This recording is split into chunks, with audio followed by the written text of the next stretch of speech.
दुनिया भर के देशों में सैकड़ों की संख्या में मूर्ति और स्टैच्यूज देखने को मिलते हैं जो किसी न किसी मशहूर व्यक्ति के सम्मान में बनाई जाती हैं। लेकिन क्या आपने एक ऐसे देश के बारे में सुना है जहां एक मूर्ति का निर्माण सिर्फ और सिर्फ उसका अपमान करने के लिए किया गया है? जी हाँ, आपने बिल्कुल सही सुना। चीन में पति पत्नी की एक मूर्ति ऐसी है जिसके आसपास से गुजरने वाले लोग उस पर थूकना या पेशाब करना अपना कर्तव्य समझते हैं। आखिर चीन में ऐसा क्यों किया जाता है और उस कपल ने क्या किया था जिसकी वजह से आज पूरे देश में उनकी मूर्ति को अपमानित किया जाता है? आइए जानते हैं चीन की इस विचित्र मूर्ति के बारे में जिसका इतिहास आपको चौंका कर रख देगा। शिंगवे स्टैच्यू से जुड़ी अनोखी कहानी। जहां दुनिया भर के स्टैच्यूज को मान सम्मान और शौर्य का चिन्ह माना जाता है, वहीं चीन में मौजूद शिंगवे स्टैच्यू प्रतीक है अपमान और निराशा का। इस स्टैच्यू से जुड़ी कहानी की शुरुआत आज से सैकड़ों साल पहले 11वीं सदी में शुरू हुई थी, जब चीन में सोंग नाम के एक शाही परिवार का शासन था। चीन के वो शासक बहुत ही रहमदिल और आम लोगों की मदद करने वाले थे, जिसकी वजह से उन्हें राज्य में काफी ज्यादा पसंद किया जाता था। इसी राज्य में शिनवे नाम के बच्चे का जन्म हुआ जो बचपन से ही बहुत तेज और बुद्धिमान था। इस तरह साल बीतते गए और शिनवे ने एक बच्चे से युवा तक का सफर तय कर लिया, जिसके बाद उसने अपनी बुद्धिमानी और चतुराई से सोंग के शाही दरबार में नौकरी हासिल कर ली। हालांकि इसी दौरान चीन की मशहूर रियासत पर हमले का खतरा मंडराने लगा, क्योंकि चीन की जिन डायनेस्टी ने सोंग को हथियाने का फैसला कर लिया था। आपको बता दें कि जिन डायनेस्टी चीन की दूसरी परंपरागत सल्तनत थी, जिसके सैनिकों की नजर जिस राज्य पर भी पड़ती थी उसकी बर्बादी तय थी। ऐसे में जिन डायनेस्टी ने मौका देखते ही सोंग के अधिकार क्षेत्र में हमला कर दिया। हालांकि सोंग सल्तनत के राजा बहुत ही शांति प्रिय थे, इसलिए उन्होंने जंग करने के बजाय एक शांति प्रस्ताव के साथ अपनी सेना को जिन शासकों के पास भेज दिया था। ऐसे में शांति का प्रस्ताव दुश्मन के पास लेकर जा रही सेना का सेनापति शिनवे था। राजा का मानना था कि शिनवे बहुत ही बुद्धिमान और चतुर सैनिक है जो अपनी बातों और ज्ञान के बल पर दुश्मन सेना को दोस्ती करने पर विवश कर सकता है। राजा ने शांति प्रस्ताव को ले जाने की जिम्मेदारी शिनवे के कंधों पर डाल दी थी, लेकिन शिनवे ने मौके का फायदा उठाकर कुछ ऐसा कर दिखाया जिसकी वजह से एक ही पल में सोंग साम्राज्य पूरी तरह से तबाह होने की कगार पर पहुंच गया था। दरअसल शिनवे सबसे पहले अपने फायदे के बारे में सोचता था। जब उसे दो राज्यों को आपस में लड़ाने और अपना फायदा करने का मौका मिलता तो उसने इस मौके का पूरा फायदा उठाया।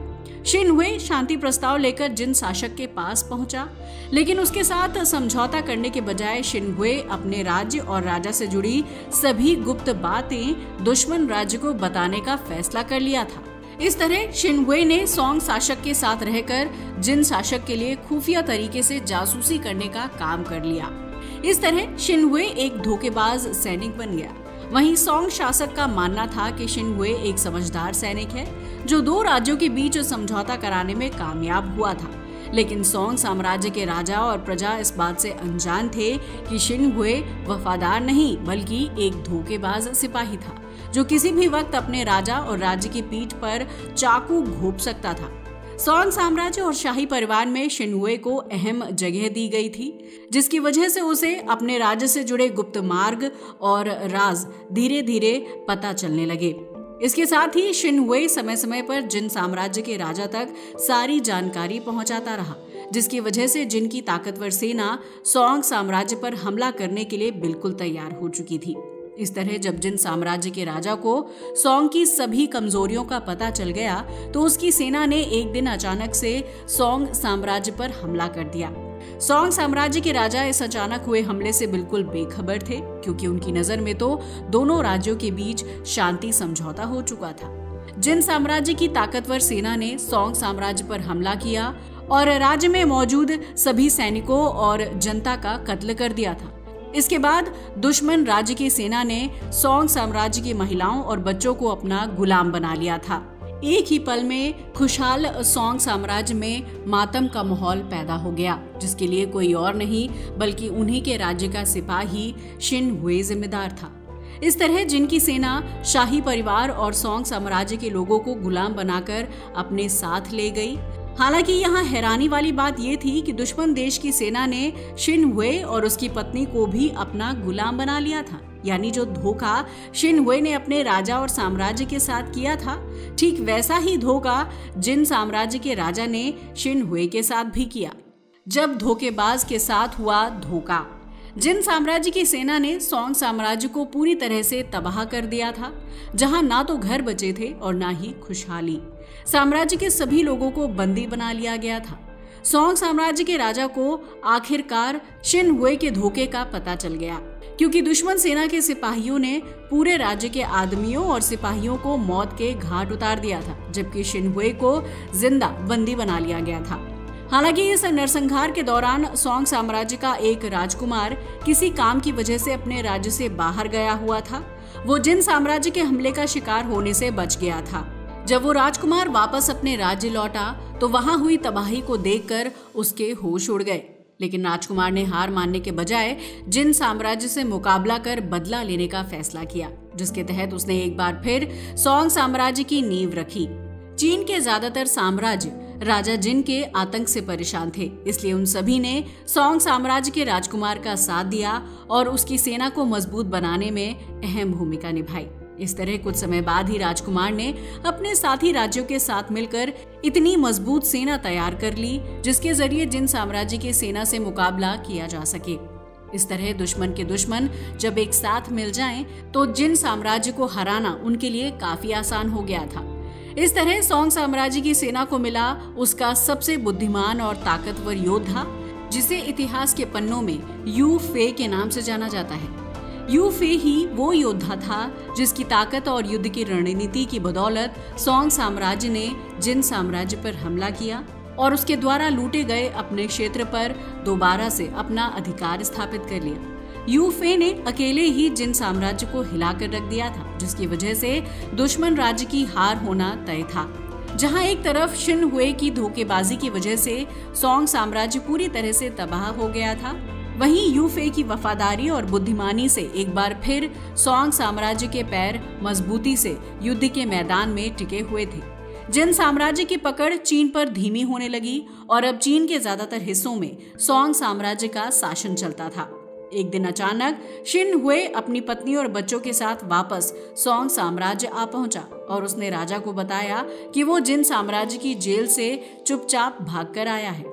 हालांकि इस बार सोंग साम्राज्य के लोग शिन हुए की कहानी पर यकीन नहीं कर रहे थे, क्योंकि उनका मानना था कि पिछली बार की तरह शिन हुए इस बार भी अपने राज्य को धोखा देकर जिन साम्राज्य के साथ मिला हुआ है। इतना ही नहीं, जिन साम्राज्य की जेल से भागकर आना भी बिल्कुल आसान नहीं था। शिन हुए का अपनी पत्नी और बच्चों के साथ सही सलामत सोंग साम्राज्य पहुंचना अपने आप में एक पहेली जैसा लग रहा था। लेकिन सोंग साम्राज्य के राजकुमार यानी वर्तमान राजा शिन हुए को पहले से जानते थे, इसलिए उन्होंने एक बार फिर उसकी बात पर यकीन कर लिया और शिन हुए को अपना खास वजीर बना लिया। इस तरह धोखेबाज शिन हुए एक बार फिर सोंग साम्राज्य का दूसरा सबसे ताकतवर व्यक्ति बन गया। लेकिन क्या सच में वो इस बार अपने साम्राज्य के साथ गद्दारी नहीं करने वाला था, या कहानी कुछ और ही थी? शिन हुए की गद्दारी। सोंग साम्राज्य में वापसी करने के साथ ही शिन हुए ने राजा को सेना के सबसे वफादार और बुद्धिमान योद्धा यू फे के खिलाफ भड़काना शुरू कर दिया, ताकि वो सोंग की सेना को कमजोर कर सके। ऐसे में शिन हुए ने राजा को यकीन दिला दिया कि अगर यू फे को समय रहते नहीं रोका गया तो वो अपने बल और बुद्धि के दम पर राजा की गद्दी हथिया लेगा। वहीं इस बात में सच्चाई थी कि सोंग साम्राज्य के लोग अपने राजा से ज्यादा यू फे को पसंद करते थे, क्योंकि उसने जिन साम्राज्य की नाक में दम कर दिया था। राजा को भी शिन हुए की बातों पर भरोसा होने लगा और उन्होंने यू फे को बंदी बनाकर जेल में कैद कर लिया। इसके साथ ही राजा ने अपने सैनिकों को आदेश दिया कि वो यू फे को दिन रात प्रताड़ित करते रहें। लेकिन राजा के इस आदेश से सेना और आम जनता के बीच आक्रोश की स्थिति पैदा हो गई, जिससे निपटने के लिए राजा ने एक नया तरीका खोज निकाला। राजा ने अपनी गद्दी और प्रजा के बीच अपनी छवि बनाए रखने के लिए अपनी पत्नी के हाथों यू फे को धोखे से जहर पिला दिया, जिसकी वजह से एक पराक्रमी योद्धा की धोखे और जालसाजी की वजह से मौत हो गई। यू फे ने अपने राजा और राज्य के प्रति हमेशा वफादारी दिखाई थी, लेकिन शिन हुए की चालाकी और धोखेबाजी उसकी जान पर ही भारी पड़ गई। हालांकि यूफे की मौत के बाद सोंग साम्राज्य के सैनिकों और प्रजा ने अपने राजा का साथ देने से साफ इनकार कर दिया, जिसकी वजह से सोंग साम्राज्य धीरे धीरे एक बार फिर कमजोर होने लगा।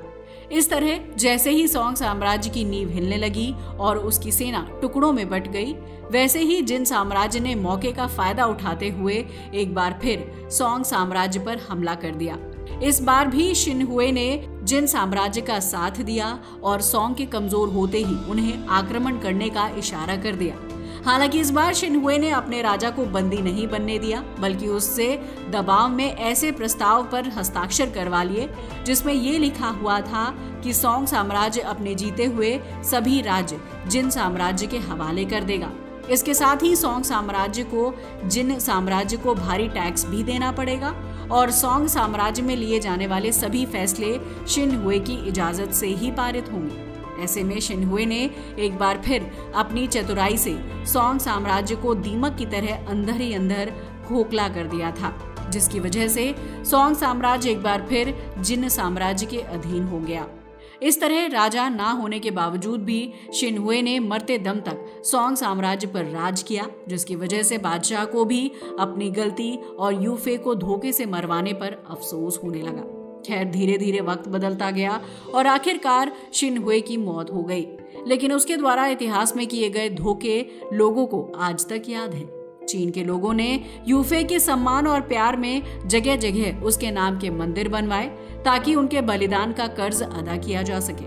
वहीं चीन के लोगों के दिलों में शिनहुए के लिए इतनी नफरत थी कि उन्होंने उसकी और उसकी पत्नी की भी मूर्ति बनवाई, लेकिन उनका दिन रात अपमान करने के लिए जहां जहां यूफे का मंदिर बनवाया गया, ठीक उसके बाहर घुटने के बल कैदियों की तरह बैठे हुए शिनहुए और उसकी पत्नी की मूर्तियां भी बनवाई गई। इस तरह मंदिर जाने वाले लोग शिनहुए और उसकी पत्नी की मूर्ति पर न सिर्फ थूकते हैं, बल्कि उस पर पेशाब करने का मौका भी नहीं छोड़ते। चीन के लोग कहते हैं कि शिनहुए और उसकी पत्नी को उनके द्वारा किए गए कारनामों और धोखे की सजा दी जाए ताकि भविष्य में कोई भी इस तरह की गलती करने की कोशिश भी ना करे। तो अब तो आप समझ ही गए होंगे कि चीन में शिनहुए और उसकी पत्नी की मूर्ति का अपमान क्यों किया जाता है और लोगों के दिलों में उनके प्रति इतनी नफरत क्यों है। यकीनन समय बदल जाता है, लेकिन इतिहास में की गई गलतियों की सजा वर्तमान में भी दी जा सकती है और इस बात का एग्जाम्पल चीन दुनिया के सामने पेश करता है। आज के लिए बस इतना ही। वीडियो अच्छा लगा हो तो इसे लाइक और शेयर करें, साथ ही हमारे चैनल को भी सब्सक्राइब करें। जय हिंद दोस्तों।